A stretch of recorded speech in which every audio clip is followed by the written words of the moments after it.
تو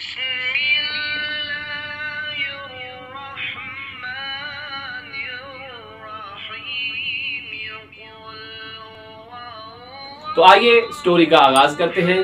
امام علی رضا علیہ السلام کے زمانے کا ایک واقعہ ہے کہ محمد ابن عیسیٰ یہ ایک شخص ہے جو خواب دیکھتا ہے۔ محمد ابن عیسیٰ ایک خواب دیکھتا ہے اور خواب میں کیا دیکھتا ہے کہ اس کے محلے کی مسجد ہے جس جگہ پہ وہ رہتا ہے، اور کوئی اسے آگے کہتا ہے کہ اس مسجد میں رسول اسلام صلی اللہ علیہ وآلہ وسلم تشریف فرما ہے۔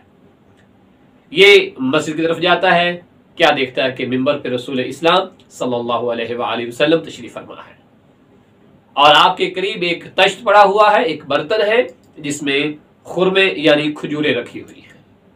جب یہ قریب گیا تو اس نے التجا کی کہ یا نبی اللہ، مجھے ان کھجوروں میں سے کچھ عنایت کیجیے۔ سرکار دو عالم صلی اللہ علیہ وآلہ وسلم نے اپنے ہاتھ کو بلند کیا، ایک مٹھی ایسے بھری کھجوروں کی اور محمد ابن عیسیٰ کو دے دی۔ یہ کہتے ہیں جب میں نے دیکھا تو وہ کھجوریں جو تھیں وہ 18 کھجوریں تھیں، 18 کھجوریں تھیں۔ اب یہ کہتے ہیں کہ میں خواب سے بیدار ہو گیا اور مجھے اطلاع دی گئی کہ مسجد میں سرکار امام علی رضا علیہ السلام تشریف فرما ہے۔ مجھے بڑی خوشی ہوئی، میں امام کی زیارت کے لیے دوڑا۔ جب مسجد پہنچا تو بے عین ہی اسی جگہ پر سرکار امام علی رضا علیہ السلام تشریف فرما تھے کہ جہاں اس نے رات خواب میں رسول اسلام کو بیٹھے دیکھا تھا، اور ویسے ہی اس نے سرکار امام علی رضا علیہ السلام کے پاس وہ تش دیکھا اور اس میں کھجوریں دیکھی جیسے کہ اس نے خواب میں رسول اسلام کے پاس دیکھی تھی۔ اب یہ آگے بڑھا اور امام علی رضا علیہ السلام سے درخواست کی کہ مولا مجھے خرمے دیجئے، مجھے کھجوریں دیجئے۔ امام علی مقام علیہ السلام نے ہاتھ کو بلند کیا اور تش سے کچھ کھجوریں اٹھا کر مٹھی میں لی اور اس کے حوالے کر دی۔ اب محمد ابن عیسیٰ نے جب ان کھجوروں کو گنا تو وہ کھجوریں 18 تھی۔ اب اس کی حیرت کی انتہا نہ رہی کہ رات خواب میں بھی رسول اسلام نے اسے اسی جگہ پر 18 کھجوریں دی، اور آج امام علی رضا علیہ السلام بھی اسے 18 کھجوریں دے رہے ہیں۔ اب اس نے کہا کہ مولا مجھے کچھ اور عنایت کیجئے۔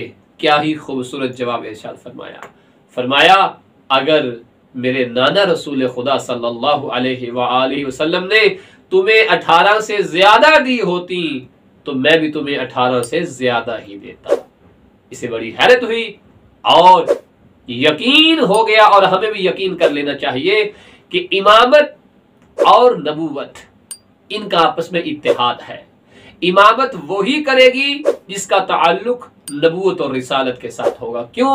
اس لیے کہ در حقیقت جو امامت ہے، یہ جو خلافت اہل بیت علیہ السلام ہے، یہ حقیقت میں نبوت اور رسالت کے محافظین کے اعتبار سے ہے، اور یہ ہمیشہ وہی کرتے ہیں، یہ ہمیشہ وہی کہتے ہیں، یہ ہمیشہ وہی سوچتے ہیں جو نبوت اور توحید کے حق میں ہوتا ہے اور لوگوں کی بھلائی اور نجات کا سبب بنتا ہے۔ تو پیارے بچوں، یاد رہے امام علی رضا علیہ السلام اللہ کے نمائندے ہیں، اللہ کی طرف سے حجت خدا ہیں، اور رسول اسلام کے 8ویں جانشین اور 8ویں خلیفہ ہیں، اور شیعوں کے 8ویں امام اور 10ویں معصوم ہیں۔ اپنا بہت سارا خیال رکھیے گا، اور امام علی رضا علیہ السلام کی ولادت باسعادت آپ لوگوں کو بہت بہت مبارک ہو۔ صلی اللہ علی محمد وآل محمد۔